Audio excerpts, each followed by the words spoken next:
Hello friends, आपका स्वागत है मेरे सी के न्यू वीडियो में। आज इस वीडियो में हम बात करने वाले हैं ऑपरेटर के बारे में, और उसमें भी हम डिटेल में बात करने वाले हैं कंपैरिजन ऑपरेटर के बारे में कि सी लैंग्वेज में कौन कौन से ऑपरेटर कंपैरिजन ऑपरेटर है, उसका यूज कैसे होता है, उसको प्रोग्रामिंग में यूज करके हम किस तरह से एक लेवल अप ले जा सकते हैं अपने प्रोग्राम को, कोडिंग में उसका इंपॉर्टेंस क्या है और किस तरह से वो कॉल होते हैं, किस तरह से उसके एग्जाम्पल में हम सेट कर सकते हैं। तो वो सारी डिटेल्स इस वीडियो में हम स्टेप बाय स्टेप सीखने वाले हैं। अगर आप स्टूडेंट हैं और आपको सी लैंग्वेज का नॉलेज नहीं है और बेसिक से स्टार्ट करना चाहते हैं तो आप मेरे पहले वीडियो से देख सकते हो, क्योंकि मैं डिटेल में आपको सारे एग्जाम्पल के साथ सिखाती हूँ कि किस तरह से सी यूज होता है, किस तरह से हमें उसमें एग्जाम्पल सेट करना चाहिए, और लास्ट में हम सी के ऊपर जो अपना असाइनमेंट करने वाले हैं उसमें आपको डिटेल में पता चल जाएगा कि सी लैंग्वेज का कोडिंग इतना टफ नहीं है। तो चलिए हम स्टार्ट करते हैं कंपैरिजन ऑपरेटर से। आप न्यू यूजर हो तो हमारे चैनल को सब्सक्राइब और लाइक कर दीजिएगा, क्योंकि मैं आपके लिए ऐसे ही वीडियोस लेके आऊंगी जिसका यूज कर अच्छी सी प्रोग्रामिंग कर सको। सिंपली यहाँ पे आपको न्यू फाइल पे क्लिक करना है। देन यहाँ पे हम कंपैरिजन ऑपरेटर के बारे में बात करने वाले हैं। तो यहाँ मैं शॉर्ट में नेम लिख रही हूँ COMPAR.C। जैसे ही हमारी फाइल ओपन होती है हमें फर्स्ट लाइन में कंपलसरी इंक्लूड करना है पैकेज। तो पहले हम यहाँ पे ऐड कर देते हैं studio.h। हमारा पैकेज ऐड हो गया है। अब किसी भी प्रोग्राम की स्टार्टिंग पोजीशन होती है मेन फंक्शन से, तो हम पहले यहाँ पे ले लेते हैं मेन, मेन हमारा फंक्शन स्टार्ट हो गया। कर्ली ब्रेसिस में अब हम यहाँ पे बात करने वाले हैं कंपैरिजन ऑपरेटर। तो पहले मैं यहाँ में कमेंट में सेट कर देती हूँ कंपैरिजन ऑपरेटर। तो कौन कौन से वो ऑपरेटर है जो कंपैरिजन के लिए यूज होते हैं, तो उसमें फर्स्ट हम बात करने वाले हैं इक्वल टू। यहाँ पे हम साथ में सेट करते हैं 2 times equal to, means equality जब चेक करनी हो तब ये ऑपरेटर यूज होता है। लाइक ए में जो वैल्यू है वो सेम वैल्यू बी के पास हो, ऐसी कंडीशन की हमें रिक्वायरमेंट हो। लाइक मैं यहाँ पे आपको एग्जांपल के तौर पे दे देती हूँ। लाइक हमारा क्लास है 10th स्टैंडर्ड का और उसमें जो 2 स्टूडेंट है वो दोनों के मार्क्स सेम है, मींस दोनों फर्स्ट क्लास आए हैं, तो तब हम क्या यूज करेंगे, इक्वालिटी कंपैरिजन ऑपरेटर यूज करते हैं कि दोनों के मार्क्स सेम है तो means student A equal to student B. इस तरह से कुछ हमारा लॉजिक चलता है, तब हम यहाँ पे यूज करते हैं कंपैरिजन ऑपरेटर।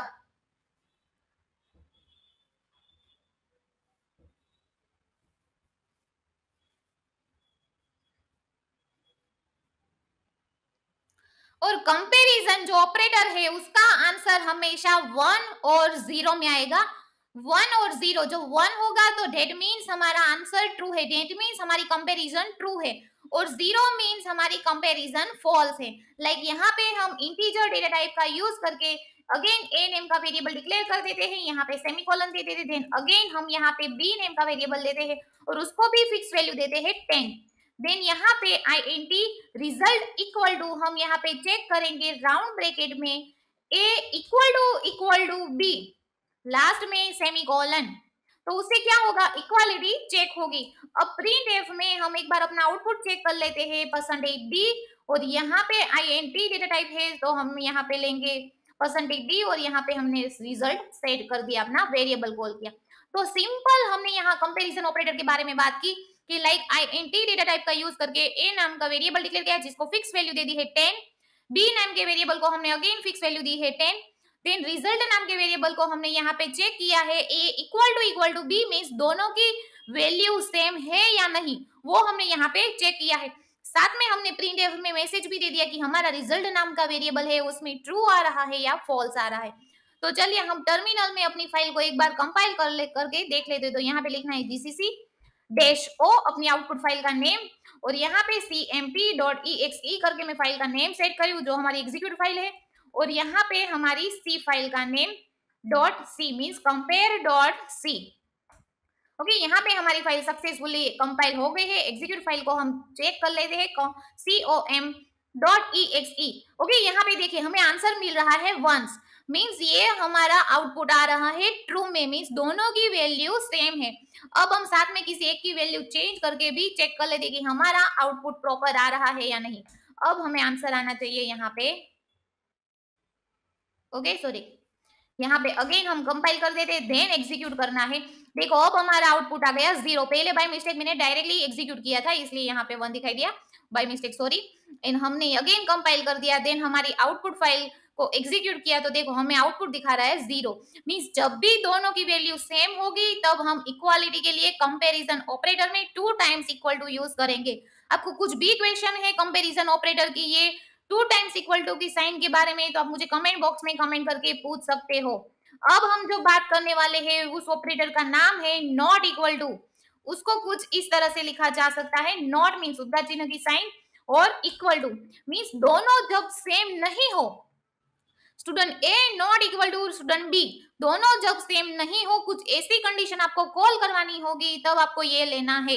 यहाँ पे अगेन हम एक वेरिएबल ले लेते हैं int और यहाँ पे नॉट इक्वल टू कॉल कर रहे हैं तो n इक्वल करके हम एक शॉर्ट वेरिएबल दे देते हैं और यहाँ पे मैं लिख रही हूँ राउंड ब्रैकेट में a not equal to b semicolon और प्रिंट एफ में हम साथ में इसको प्रिंट करके भी चेक कर लेते हैं। और अगेन मैं यहाँ पे प्रिंट एफ ले रही हूँ तो ब्लैक एन कर देती हूँ न्यू लाइन के लिए ताकि हमें पता चले कि कौन सा हमारा आउटपुट है।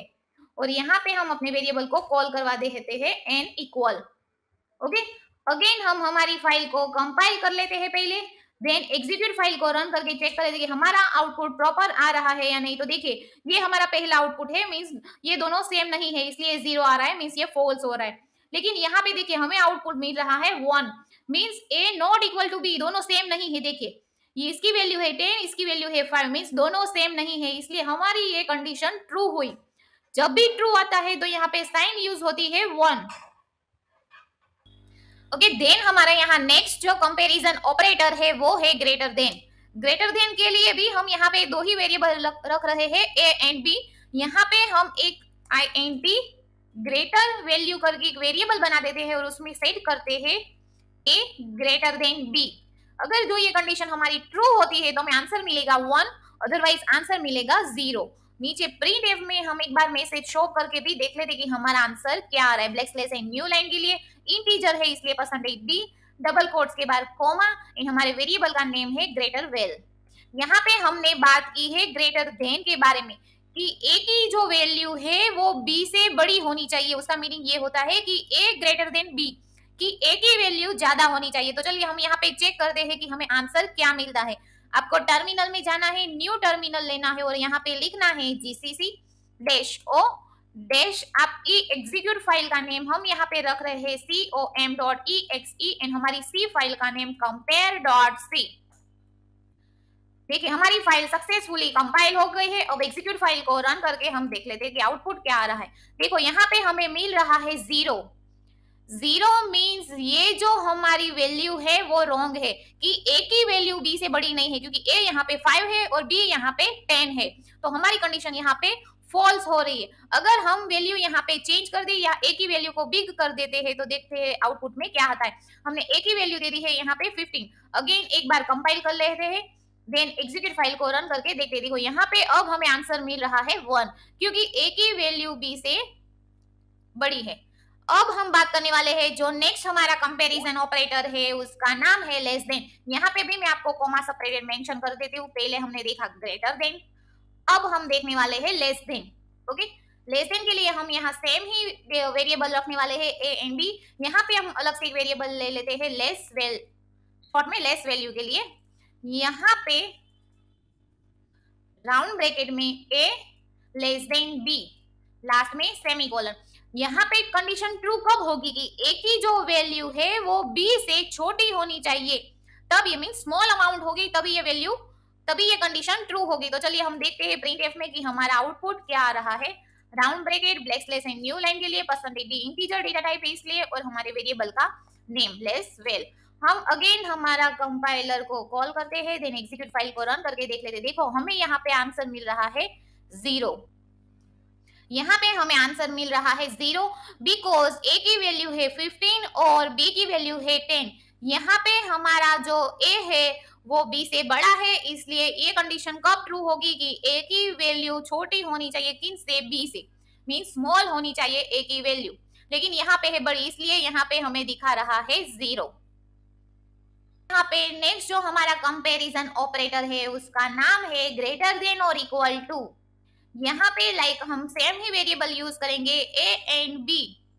यहाँ पे int ग्रेटर देन करके हम एक वेरिएबल ले लेते हैं, राउंड ब्रैकेट में ए ग्रेटर देन और इक्वल टू बी, लास्ट में सेमीकोलन। इसका मीनिंग क्या होगा कि ए की वैल्यू है वो बी जितनी होनी चाहिए, इक्वालिटी से साथ कंपेयर हो रहा है, ग्रेटर देन और इक्वल टू उससे या उसके जितनी होनी चाहिए उसकी वैल्यू। ए ग्रेटर देन और इक्वल टू बी, दोनों की वैल्यू जब भी उससे ए की वैल्यू से ज्यादा हो तो भी चलेगा, लेकिन उससे इक्वल टू उससे कंपैरिजन सेम 5 है तो 5 के साथ ही चेक करेगा। यहाँ पे आंसर कब ट्रू होगा कि जब ए की वैल्यू है वो 5 है, इन बी की वैल्यू बी 5 है, तब हमारा आंसर आएगा ट्रू। लाइक हम यहाँ पे वेरिएबल चेंज ही कर देते हैं। यहाँ पे मैं वेरिएबल ले रही हूँ int x equal to 10, again int y equal to 10, और यहाँ पे हम कंपैरिजन करते हैं x एंड y के बीच में। ओके, अब हम प्रिंटफ में हमारा वेरिएबल को प्रिंट करके चेक कर लेते हैं, like %d n for new line के लिए, कॉमा हमारे वेरिएबल का name greater than well greater than. Okay, यहाँ पे रन करके देख लेते हैं। यहाँ पे एक मैं सिंपली मैसेज दे रही हूँ ग्रेटर देन कंडीशन। ओके, तो हमें सिंपली पता चले कि हमारा आंसर क्या आ रहा है। अगेन कंपाइल करके देख लेते हैं, एग्जीक्यूट करके हम अपना आउटपुट चेक कर लेते हैं। ओके, यहाँ पे देखिए greater than condition equal to 1 means ये हमारी कंडीशन ट्रू हो रही है क्योंकि x की वैल्यू भी 10 है, y की वैल्यू भी 10 है। यहाँ पे जब भी x की वैल्यू y से बड़ी होगी तब और का उसके जितनी ही होनी चाहिए या फिर बड़ी होनी चाहिए तब ये कंडीशन ट्रू होगी। लाइक यहाँ पे मैं दे देती हूँ 20,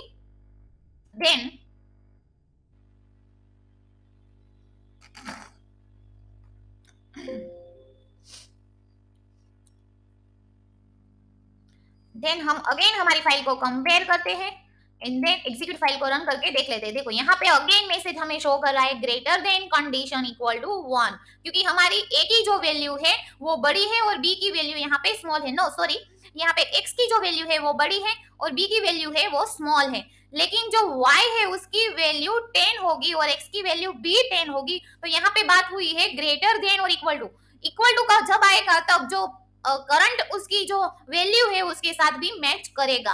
तो यहाँ पे हमने बात की ग्रेटर देन और इक्वल टू वैल्यू के बारे में। सेम इसी वेरिएबल का यूज करके हम यहाँ पे अगेन हमारा जो नेक्स्ट ऑपरेटर है लेस देन उसके बारे में बात कर लेते हैं। यहाँ पे आपको लिखना है x लेस देन और इक्वल टू y। यहाँ पे हमने लिया x लेस देन और इक्वल टू y। प्रिंटफ में हम अगेन मैसेज दे देते हैं ब्लैक एंड न्यू लाइन के लिए less than condition equal to %d double quotes के बाद लेस देन। ओके, यहाँ पे हमारा आंसर क्या मिलता है वो हम एक बार चेक कर लेते हैं, क्योंकि यहाँ पे हमें मिलेगा 0 क्योंकि x की वैल्यू है वो y से बड़ी है। यहाँ पे क्या होना चाहिए, या तो दोनों सेम होनी चाहिए या फिर y की वैल्यू x से बड़ी होनी चाहिए। अब हम अगेन कंपाइल करके रन करके अपना प्रोग्राम देख लेते हैं। देखो हमें यहाँ पे मिल रहा है 1, तो ये हो गया हमारा लेस देन और इक्वल टू कंपैरिजन ऑपरेटर। तो ये 6 हमारे कंपैरिजन ऑपरेटर है। पहला है इक्वल टू जो इक्वालिटी मैच करता है, सेकंड है नॉट इक्वल टू जो दोनों में सेम नहीं होगा तब ये हमें 1 रिटर्न करेगा, अदरवाइज 0 रिटर्न करेगा। देन है हमारा ग्रेटर देन वैल्यू a की ज्यादा होनी चाहिए b की कम होनी चाहिए, लेस देन में b की ज्यादा होनी चाहिए वैल्यू a की कम होनी चाहिए, ग्रेटर देन और इक्वल टू में a की वैल्यू का तो ज्यादा होनी चाहिए या फिर दोनों की वैल्यू सेम होनी चाहिए, मींस इक्वल टू चेक करेगा। सेम लेस देन में b की वैल्यू ज्यादा होनी चाहिए, a की वैल्यू स्मॉल होनी चाहिए। तो यहाँ पे आज हमने बात की कंपैरिजन ऑपरेटर के बारे में। अगर आपको इस ऑपरेटर में कुछ भी कंफ्यूजन है, कुछ भी डाउट्स है, तो आप मुझे कमेंट बॉक्स में कमेंट करके पूछ सकते हो। और मेरे ऐसे वीडियोस देखने के लिए मेरे यूट्यूब चैनल को लाइक कीजिए, सब्सक्राइब कीजिए एंड फॉलो कीजिए। Thank you.